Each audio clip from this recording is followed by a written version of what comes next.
In today's video, I'm going to teach you how to sequence the animation order in PowerPoint. This skill can really enhance your presentations, making them more engaging and easier to understand. Whether you're preparing a presentation for work or school, organizing your animations effectively can make a big difference. Let's dive in. First, you'll want to open up PowerPoint on your computer.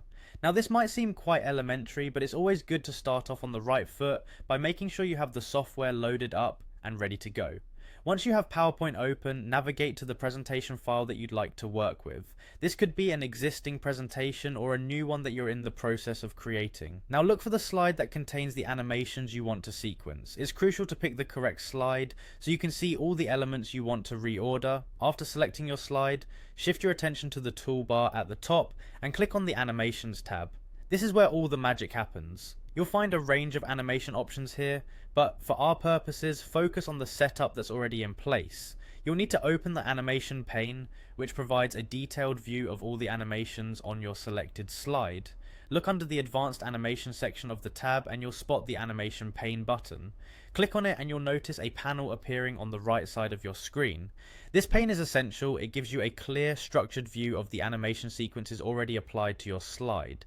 Each animation effect that you've applied will show up in this pane, listed in the order they occur.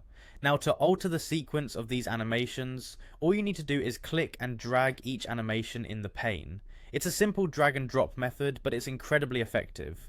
By rearranging the order of animations, you can control which text, image or object appears first, second, third, and so on as you present your slides.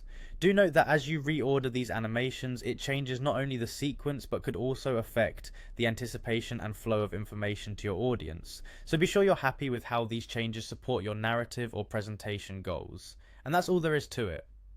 Once you've organized your animations to your satisfaction, run through the presentation to ensure everything flows smoothly.